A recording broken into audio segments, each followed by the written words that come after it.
Hello दोस्तों, मैं आशीष कुमार स्वागत करता हूं आपके अपने यूट्यूब चैनल के जीनियस नॉलेज पर। आज के इस वीडियो पर देखेंगे स्टैटिक जीके के 50 मोस्ट इंपॉर्टेंट क्वेश्चंस को कवर करेंगे, जो कि सेट नंबर 19 है।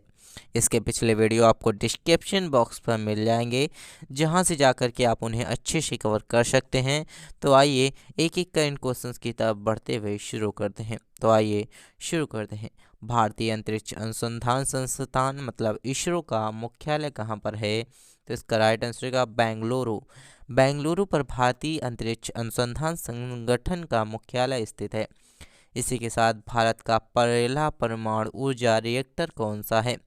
तो अप्सरा, जो कि भारत का पहला परमाणु ऊर्जा रिएक्टर है। विक्रम साराभाई अंतरिक्ष केंद्र कहाँ पर स्थित है? तो इसका राइट आंसर होगा त्रिवेंद्रम, जो कि विक्रम साराभाई अंतरिक्ष केंद्र त्रिवेंद्रम पर स्थित है।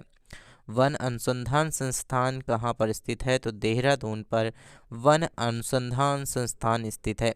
इसी के साथ अंटार्कटिका में प्रथम भारतीय स्थायी प्रयोगशाला को क्या नाम दिया गया? तो इसका राइट आंसर हो जाएगा दक्षिण गंगोली, जो कि अंटार्कटिका में प्रथम भारतीय स्थायी प्रयोगशाला का नाम दिया गया है। इसी के साथ एलिसा परीक्षण किस रोग की पहचान के लिए किया जाता है? तो एड्स रोग की पहचान के लिए जो कि एलिसा परीक्षण को किया जाता है। हवाई जहाज के ब्लैक बॉक्स का कौन सा रंग होता है? तो इसका राइट आंसर हो जाएगा नारंगी रंग होता है। इसी के साथ अगला क्वेश्चन देख लेते हैं। तो अगला क्वेश्चन हमारे पास है, खुरपका व मुंहपका रोग किस में पाया जाता है? तो गाय और भैंसों में जो कि खुरपका और मुंहपका नामक रोग पाया जाता है। सूचना की उस सबसे छोटी इकाई को क्या कहते हैं जिसे कंप्यूटर समझना और प्रोसेस करना कहलाता है? तो बिट कहते हैं। 2011 की जनगणना के अनुसार भारत की नागरिक की जनसंख्या कुल जनसंख्या की कितने परसेंट थी? तो 27.78% थी। इसी के साथ अगला क्वेश्चन देख लेते हैं। तो वर्ष 2011 में जनगणना के अनुसार स्त्री पुरुष अनुपात लिंगानुपात कितना था? तो इसका राइट आंसर हो जाएगा 940 लिंगानुपात था। इसी के साथ अगला क्वेश्चन देख लेते हैं। तो अगला क्वेश्चन हमारे पास है 912 नंबर का क्वेश्चन। वर्ष 2011 की जनगणना के अनुसार किस राज्य में महिलाओं का प्रति 1000 पुरुष का अनुपात लिंग अनुपात सबसे कम है? तो हरियाणा के क्षेत्र पर है। 1913 नंबर का क्वेश्चन हमारे पास है। 2011 की जनगणना के अनुसार भारत के किस राज्य में जनसंख्या घनत्व अधिकतम है? तो बिहार राज्य में जनसंख्या घनत्व अधिकतम है। इसी के साथ अगला क्वेश्चन देख लेते हैं। तो तेल और प्राकृतिक गैस आयोग, जिसे हम ONGC का मुख्यालय कहाँ पर है? तो देहरादून पर स्थित है। भारत का अनुसंधान केंद्र हिमाद्री कहाँ पर स्थित है? तो अंटार्कटिक क्षेत्र पर स्थित है। राष्ट्रीय संग्रहालय कहाँ पर स्थित है? तो कोलकाता में, जो कि राष्ट्रीय संग्रहालय स्थित है। इसी के साथ अगला क्वेश्चन देख लेते हैं। तो संविधान सभा का अस्थायी सदस्य अध्यक्ष किसे चुना गया? तो इसका राइट आंसर हो जाएगा सच्चिदानंद सिन्हा को, जो कि संविधान सभा का अस्थायी अध्यक्ष चुना गया। भारतीय संविधान में नागरिकों को कितने मूलाधिकार प्राप्त हैं? तो टोटल 6 मूलाधिकार प्राप्त हैं। 42वें संविधान संशोधन प्रस्तावना में कौन सा शब्द जोड़ा गया?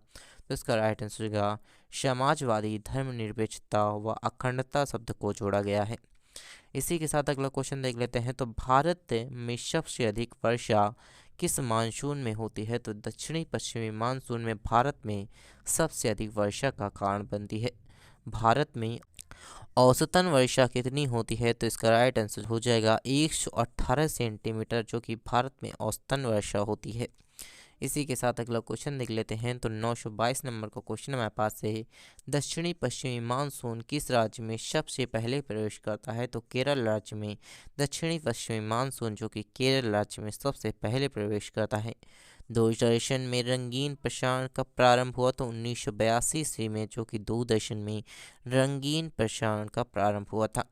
विश्व वन्य जीव कोष द्वारा प्रतीक के रूप में किस पशु को लिया गया था? तो इसका राइट आंसर होगा पांडा पशु को, जो कि विश्व वन्यजीव कोष प्रतीक के रूप में लिया गया था। इसी के साथ अगला क्वेश्चन देख लेते हैं। तो विश्व के सबसे बड़े कंप्यूटर नेटवर्क का क्या नाम है? तो इंटरनेट, जो कि विश्व का सबसे बड़ा कंप्यूटर नेटवर्क है।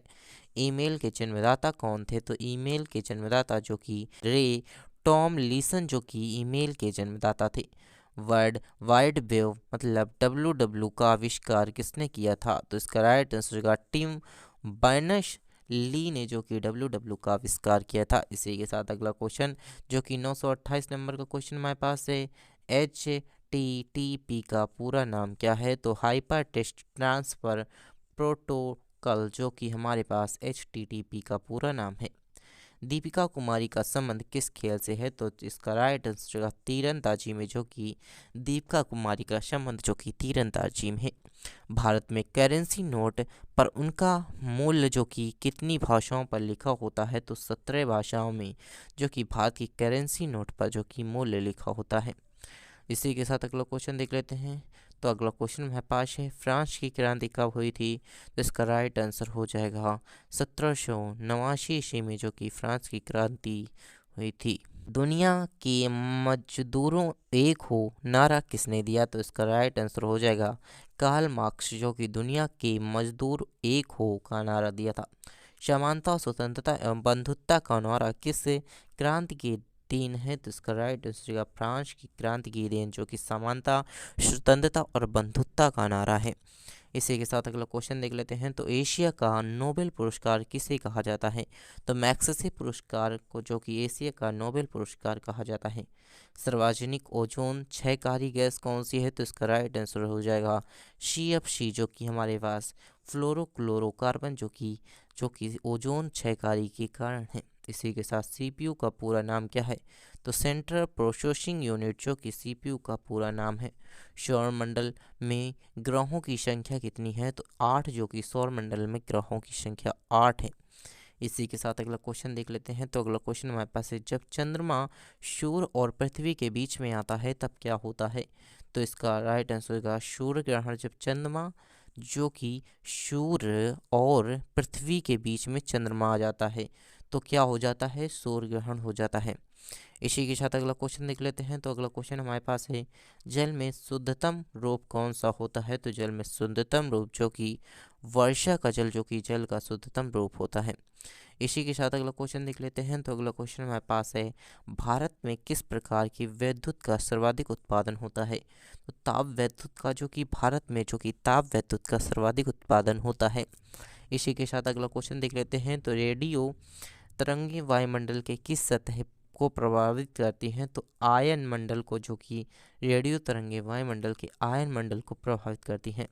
हवाई जहाज वायुमंडल की किस परत में उड़ते हैं? तो समताप मंडल पर जो कि हवाई जहाज जो कि समताप मंडल के वायुमंडल की परत पर उड़ते हैं।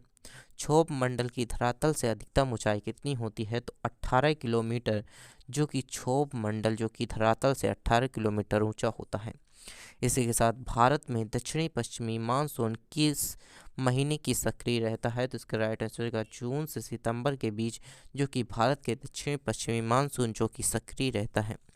इसी के साथ अगला क्वेश्चन देख लेते हैं। तो प्रार्थना समाज की स्थापना किसने की थी? तो आत्माराम पांडुरंग जो कि प्रार्थना समाज की स्थापना की थी।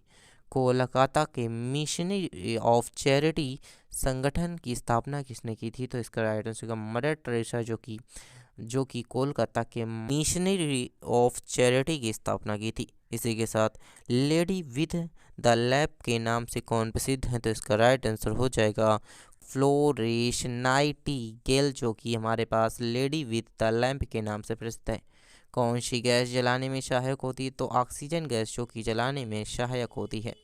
इसी के साथ अगला क्वेश्चन देख लेते हैं। तो वायुमंडल का कितना भाग 29 किलोमीटर ऊंचाई पर पाया जाता है? तो लगभग 97% भाग जो कि 29 किलोमीटर की ऊंचाई पर पाया जाता है। 1857 की क्रांति का तत्कालीन कारण क्या है? तो इसका राइट आंसर चर्बी युक्त कारतूस में सेना का प्रयोग करना जो कि सेना में चर्बी युक्त कारतूस का प्रयोग होता था, इसकी वजह से 1857 की क्रांति हुई थी। तो अगर आपको हमारी वीडियो अच्छी लगे तो वीडियो पर अपना प्यार जताइएगा। इसी के साथ अगर चैनल पर नए हैं तो चैनल को सब्सक्राइब करके जाइएगा। Thanks for watching this video.